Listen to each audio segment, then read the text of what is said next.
Will the NFL choose to ban the tush push, ladies and gentlemen? So there's been a conversation recently about the tush push. This happens seemingly every year, and the NFL's coaches meetings are happening right now. So for the third consecutive year, we're talking about should the NFL ban the tush push. Now the video behind us is Mark Schlereth.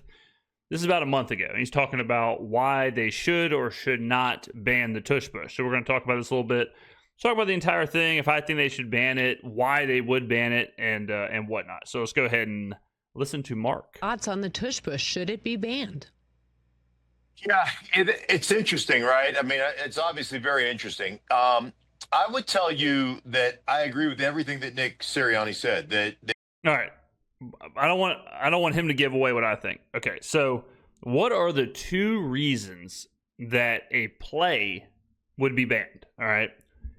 First is injury. So if a play is deemed to be advantageous for injuries to occur or puts players in a bad situation, the NFL can step in and change it. The second is for entertainment purposes. So people don't think about the NFL like this, but it certainly is a TV show and it certainly is a product, and entertainment is an important part of that. I believe it was like 1940 ish, somewhere in there. Someone double check me. They put in a clause basically where they can go in and change something that is deemed to be detrimental to the entertainment aspect of the game. Now, here's the problem with the tush push, is that I could argue both ways. On one hand, yeah, it is not entertaining for fans to watch 3rd and 1s, 4th and 1s, 4th and 2s, 3rd and 2s, 4th and inches, whatever, basically be free plays and basically be guaranteed first downs, right? Like that is not awesome, because 3rd and 1, 3rd and inches, 4th and 1, 4th and inches, like a halfback dive or whatever, like there's some kind of risk in there. There's some kind of variance. Tush push takes away from that. The other side of it is, well, there's nothing less entertaining than punting, right? Like if the tush push eliminates punting, which it does, the tush push has eliminated punts, and it gives us these like 15, 16, 17 play drives. But is it worth it if you eliminate the short yardage situation? So that's the question. That's the crux of it. The injury part of it is what the Packers alluded to when they said that the tush push should be banned. A player has not been injured on a tush push play in 3 years. That's a fact. So I don't really buy into the injury part of it. They work really hard at it. They've developed it. One thing about stealing plays from other teams, and we all do it. Everybody looks at a play that somebody runs and goes, wow, we really like that. We're going to take that play and we're going to make it part of our offense. But the issue is that when you do that, you don't necessarily know the nuance that's involved in actually running that play and running that play at a high level. So I'm 100% with Nick Sirianni that they have established it. They have busted their ass to make it work. They are better at that play than anybody else. But here's my issue with the tush push and why I think it should be banned. And I'm an offensive guy, so a lot of people always look at me and go, what are you talking about? You can't do it on the defensive side. I was a member of the Washington Redskins back in the day, where we would be on PAT field goal block, and we would actually line up. We had a guy by the name of Mike Tyson, great tight end in the league for a long time. Mike Tice, not Tyson, but Tice, great tight end. So Mike was a 6'7" guy.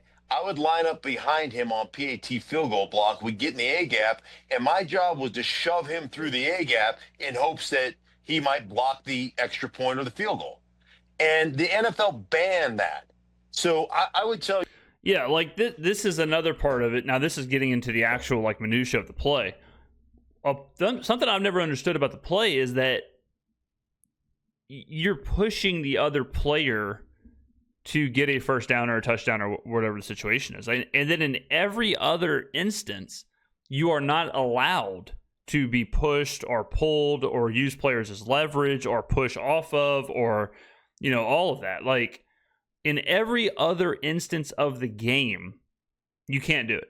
I mean, we all remember the infamous, and this is college versus pros, but we all remember the infamous Reggie Bush, Matt Leinart push and the controversy that caused. Like, if you can't, I mean, we're getting close, right? Like, this is close to rugby situations where the tush push is not that far off from a receiver like giving another receiver a boost up in the air to catch a high pass, right? Like stuff like that would be obviously illegal, right? Like you couldn't run up and do like a cheerleader stunt where a receiver throws the other one up an extra 6 inches and he catches some pass, right? Like we wouldn't want to see that. That's not what you want to do. Field goal block, you wouldn't want to be able to run up, a lineman's back or push off of a lineman to get more elevation. Like those things are obviously illegal. So that's the part that I've always been confused with the tush push is the actual pushing part.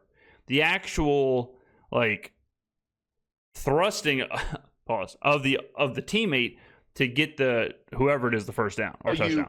If you lined up on the defensive side of the ball with linebackers sitting behind defensive tackles and linebackers shoving defensive tackles through the line of scrimmage, I think that's illegal. Yeah. You can't do it. So why is it okay for the offensive side of the ball to be able to do that, but the defensive or special team side of the ball can't do it? It's illegal. Right. So if player safety is really the concern, and you're putting 2 or 3 guys at the point of attack, shoving one guy through, shouldn't that be what's good for the goose is good for the gander? If you can't do it on the defensive side of the ball, why is it allowed on the offensive side of the ball? And what's interesting about you saying that, and I'm curious from your perspective as a guy who played in the trenches. I was watching Ken Tula, one of our great producers, sent me the piece that Kyle Brandt did with Neil deGrasse Tyson, the physicist, about the tush push. And he basically said, as you mentioned, that it's not defensible, and it's because of physics. And it's because all the defenders are flying in the air, which means they don't have any momentum. All the guys that are pushing from behind are using the force of the earth. I mean, this is really next level stuff. Sure. To push Jalen forward. Now, Sean McDermott. Now, the Eagles, so the way the Eagles do it, and we saw the Bills try and do it last year to no success. And the Bills were terrible at it. But we said this last year when the Bills were struggling with it. The difference is Josh Allen was just standing up and waiting to be pushed. And the people behind him were smaller than him. It was like James Cook was doing it at one point. Wide receivers were doing it. When you watch the Eagles do it, Jalen Hurts is driving forward, but he's got Dallas Goedert. He has, Saquon Barkley. Like he's got guys who are moving him. Josh Allen didn't have anyone that could move him in his tush push. So it was just Josh Allen standing straight up and trying to get there. That was the difference in the Bills and the Eagles. The fear from an NFL standpoint, from an entertainment standpoint, is that this starts to go even further back where, okay, 3rd and 1, 4th and 1, 3rd inches, whatever. We understand like the tush push is a great play. Well, if it's 4th and 3 or it's 3rd and 3, wouldn't doing the tush push twice be better than not? And then how far back do you get it? Is it where 3rd and 4, it's like, all right, let's just do the tush push twice. Like, is that the new norm? And once it becomes, you get a rugby scrum every 3rd and 3 to 4th and 1 to 1st down, or every 3rd and 2, you get 2 rugby scrums. Like, that's what the NFL doesn't want. The NFL doesn't want, from an entertainment standpoint, they do not want this rugby scrum or the tush push to evolve into a rugby scrum to be where that's the play for a majority of short yardage plays. Right now, it's being used in specific situations. But the next evolution is it's 90 to 95% of plays from 2 to 3 yards and within. It just makes no sense. Doing it twice is the next evolution. And if you do it twice, it's because you have to get 2 yards or so. And that would be a huge issue from the entertainment standpoint of the NFL. Employs the tush push, second most to the Eagles, and he's on the competition committee, and he's saying it should get banned, potentially. So if the defense can't defend it, it's going to be 6. So is it a football play or is it not a football play? No, see, that therein lies, there's the juxtaposition here, because it is something that's worked on. It is something that they created. It is something that they run better than anybody else because they developed it. So they know the nuance. I always say, I didn't learn what I didn't like in the National Football League till I got my ass kicked doing something. And then I was like, oh, you know what? That's a really bad idea. I need to change that technique. They've been through those things. The other thing is, if you implement that in the beginning of the season, when do you ever get to practice that? When do you ever line up in live drills and work on that? Like they have established it, they've perfected it, they have worked on it, and I'll give them all the credit in the world for creating the play, and it's awesome. But just the picture that you're showing right now, you see the defensive linebacker flying through the air. He is not, there's no ground force there. He is not grounded. So as that pile gets pushed, he's just going to get pushed with the pile. So yeah, it becomes one of those situations again. If it's about player safety, and if I line up on the defensive side and I have somebody shoving a defensive tackle through there and a quarterback gets hurt, guess what the league will do? They'll ban it. And this is a problem that's endemic in the National Football League in general, is all the rules are bent towards offensive success. Yeah, and why do you think that is? Because of the entertainment side of things. Like, the NFL is not balancing a perfect game. The NFL is balancing a TV show. So, again, like if the game just became the tush push up and down the field, they'd ban it. Nothing to do with safety, just because they don't want that on the TV, right? Offense gets over the last, 15, 20 years, offense has gotten the benefit of the rule changes because more offense is better for the viewers. Viewers want that, right? Baseball kind of does this too, where baseball has started to try and implement things to help the viewer. So, like, something you could do, and I'm just thinking about it while watching this video, but the tush push could be its own play. Like, how extra points are its own play, punts, field goals, and you have to announce we're doing whatever, the scrum, and the defense should be able to do the same thing, and then it becomes like a tug of war kind of type situation, like its own individual play that exists outside of the rules. Maybe that would be a way to meet in the middle where you can still do it, but now the defense has a fair shot at doing the same thing where it's scrum on scrum. And, maybe that's it.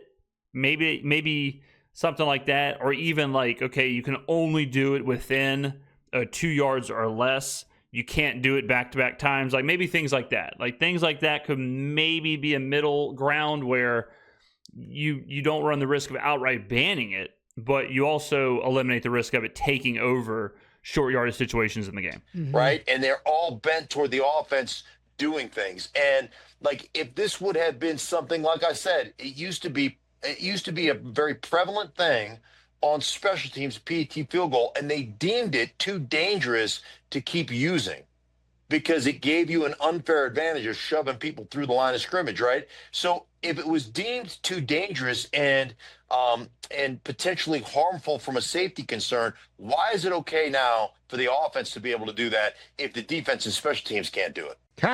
There you go. Yeah, interesting conversation. I mean, it is the fact that there has not been injuries hurts the argument against it, because that's always the go-to, right? Like player safety. You can't argue with player safety. Well, when players aren't actually being injured during the play, it's like, well, I mean, is it actually for player safety? Like, no one's getting hurt. How can you wave the hey, red flag over here whenever it's not actually happening? So you do have to kind of lean back to the actual entertainment value. The actual structure of the game is inherently changing how the game is played. So I think there's a lot of wiggle room, though. Like I said, if you eliminate it from 2 yards or within, you can't do it back-to-back plays. The defense gets to line up in a special formation, things like that. Maybe that'll curtail it, but interesting conversation. It really is. But let me know in the comments below what you think. Should the tush push be banned? Yes or no? Thank you for watching, and I will see you in the next video.